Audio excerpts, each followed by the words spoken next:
Halo nakama, selamat datang di Kapten Anime. Bagaimana kabar kalian? Mimin berharap kalian sehat selalu dan bahagia selalu pastinya.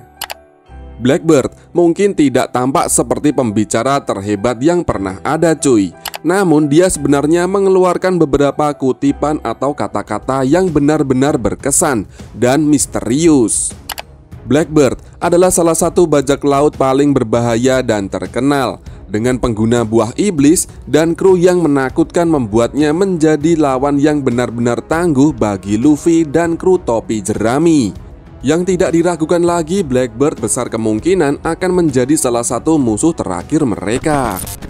Entah bagaimana ceritanya akan berjalan, namun meskipun Blackbird kadang-kadang terlihat sedikit menyebalkan dengan setiap tawanya, jelas bahwa di balik penampilannya yang lebih periang dan ceria, dia sangat berpengetahuan tentang dunia dan penghuninya sekalipun cuy. Seperti yang diharapkan dari seseorang yang pernah mengarungi lautan di sepanjang lautan. Meski hanya sesekali muncul di sepanjang ceritanya, Blackbird selalu berhasil memberikan kesan setiap kali dia tampil. Tak jarang ia menyampaikan kata-kata besar yang selalu dikemas dengan sangat misterius. Bahkan hingga saat ini, Blackbird masih memiliki beberapa kutipan atau kata-kata paling misterius di seluruh serinya cuy, yang merupakan bukti betapa hebatnya dia sebagai sosok yang misterius di ceritanya. Nah, inilah 6 ucapan Blackbird yang penuh makna. Yang pertama, takdir telah memilihku untuk menaklukkan dunia ini. Blackbird dengan bangga menyatakan bahwa dialah yang ditakdirkan menjadi penguasa dunia. Blackbird mungkin menikmati omongan-omongan itu, tapi satu hal yang sudah jelas adalah dia tidak akan pernah mengatakan sesuatu yang dia tidak benar-benar yakin. Jadi, ketika dia bersaksi bahwa takdir telah memilihnya untuk menjadi penguasa dunia, ini adalah ide yang mungkin sudah dia miliki sejak lama cuy. Apa yang membuat perkataan ini begitu mengerikan adalah kenyataan bahwa hal itu tidak sepenuhnya mustahil, mengingat betapa luar biasa kuatnya Blackbird berkat 2 buah iblis yang dimilikinya.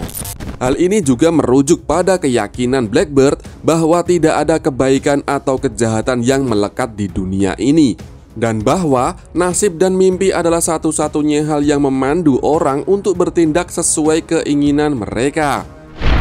Dalam kasus Blackbird sendiri, dia tidak melihat ada yang salah dengan memusnahkan seluruh pulau dan mengkhianati teman-teman terdekatnya, karena ini pada akhirnya adalah takdir pribadinya, yang tentunya merupakan salah satu cara untuk membenarkan tindakan kejinya ini cuy. Yang kedua, dengan hilangnya Big Mom dan Kaido, dunia akan berputar. Kedengarannya menyenangkan ya. Gagasan tentang dunia yang masuk ke dalam kekacauan terdengar sangat menarik bagi seseorang yang jahat dan misterius seperti Blackbird.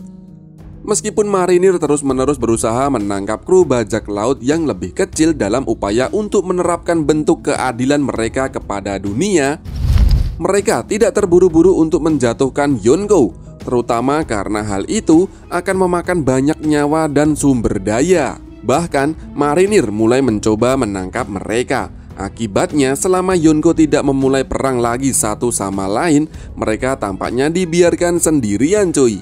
Tetapi ketika Luffy dan kawan-kawan berhasil mengalahkan Kaido dan Big Mom di Ars Wano, hal itu terjadi, menciptakan peralihan kekuasaan secara besar-besaran seiring dengan tersingkirnya 2 bajak laut terbesar di dunia.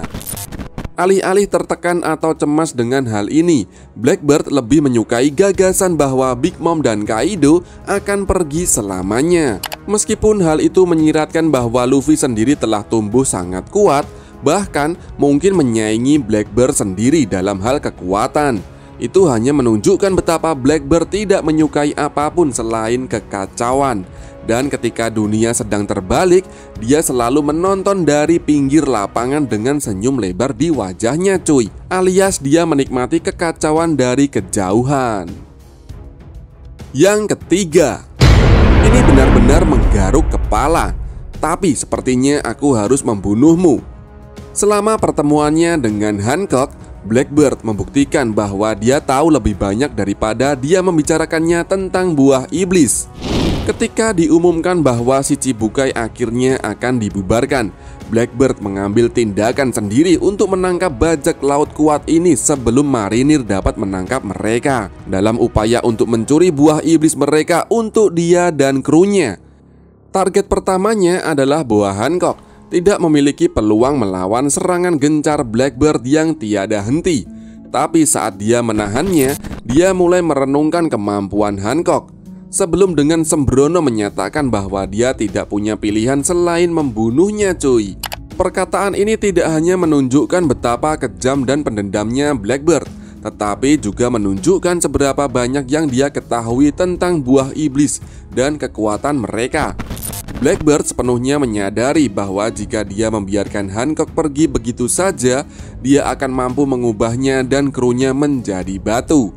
Dan karena pengetahuan inilah dia dapat menghindari pembunuhan langsung, menyoroti bahwa dia adalah individu yang sangat cerdas dan sangat diperhitungkan cuy, di balik semua candaan dan tawanya.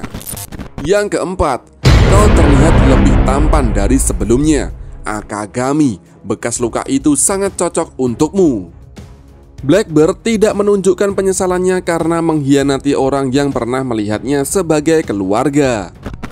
Shirohige memiliki ikatan yang sangat dekat dengan semua krunya, menganggap mereka semua sebagai putranya yang akan dia besarkan dan rawat sepanjang hidupnya cuy. Akibatnya, hubungan kekeluargaan yang dimiliki antara kru membuat pengkhianatan Blackbird semakin menyakitkan. Dan meskipun dia berhasil melarikan diri dengan buah iblis baru yang dimilikinya, dia juga mendaratkan satu serangan terakhir kepada Seng beberapa saat sebelum pengkhianatan terjadi, yang meninggalkan bekas luka permanen di mata kiri Sang Yonko. Saat Seng muncul kembali di Ars Marineford dan berhadapan langsung dengan Blackbird, jelas bahwa dia masih menyimpan kebencian terhadap pria yang meninggalkan keluarganya tersebut cuy. Namun, Blackbird di sisi lain tidak peduli dengan kelakuannya. Dosa-dosa masa lalu seperti yang ditunjukkan oleh ucapan dan tindakan yang memberatkan ini, fakta bahwa dia secara terbuka mengolok-ngolok Seng menunjukkan betapa gelapnya hati Blackbird. Sama sekali tidak memiliki penyesalan terhadap orang-orang yang pernah menjadi teman dekatnya, dan sebaliknya menikmati kenyataan bahwa dia telah mencabik-cabik mereka semua cuy. Yang kelima, tangan kegelapan untuk memunculkan kekosongan, tangan cahaya untuk mengguncang langit dan membengkokkan bumi. Perkataan yang benar-benar mengerikan ini dengan sempurna merangkum besarnya kekuatan yang dimiliki oleh Blackbird. Pengguna buah iblis di dunia One Piece dikenal sebagai individu yang sangat kuat dan tangguh. Namun hal ini berlaku bagi Blackbird, yang entah bagaimana dapat memiliki dua buah iblis pada saat yang bersamaan. Tidak hanya itu, dia berhasil mendapatkan dua buah iblis yang paling mengerikan di seluruh dunia cuy, yaitu Yami Yami Nomi dan Gura Gura Nomi, yang terakhir dimiliki oleh Shirohige Sang Yonko hingga dia terbunuh. Mengingat buah Whitebird mampu menyebabkan gempa bumi, sungguh pemandangan yang menakutkan ketika Blackbird terlihat menggunakannya selama di Ars Marineford setelah membunuh mantan kaptennya tersebut. Dengan satu ucapan ini, Blackbird dengan sempurna menyimpulkan mengapa dia pantas ditakuti di antara sesama bajak laut dan marinir. Dan sebagai hasilnya, dia mencap dirinya sebagai makhluk terkuat di seluruh dunia cuy. Yang keenam, impian manusia takkan pernah berakhir. Salah satu perkataan paling inspiratif dan penting dalam serial ini datang dari Blackbird selama penampilannya pertama kalinya cuy. Pertama kali Blackbird muncul dalam seri ini adalah pada Ars Jaya, di mana dia terlihat menikmati kue pai apel bersama Luffy yang pada saat itu tidak tahu identitas sebenarnya dari pria yang duduk di sebelahnya. Setelah perkelahian pecah dan Luffy diusir dari bar, Blackbird memutuskan untuk berbagi beberapa pendapatnya tentang New Egg dan rumor Pulau Langit dengan menyatakan dengan cara yang cukup puitis bahwa tidak peduli seberapa besar keraguannya, impian manusia takkan berakhir.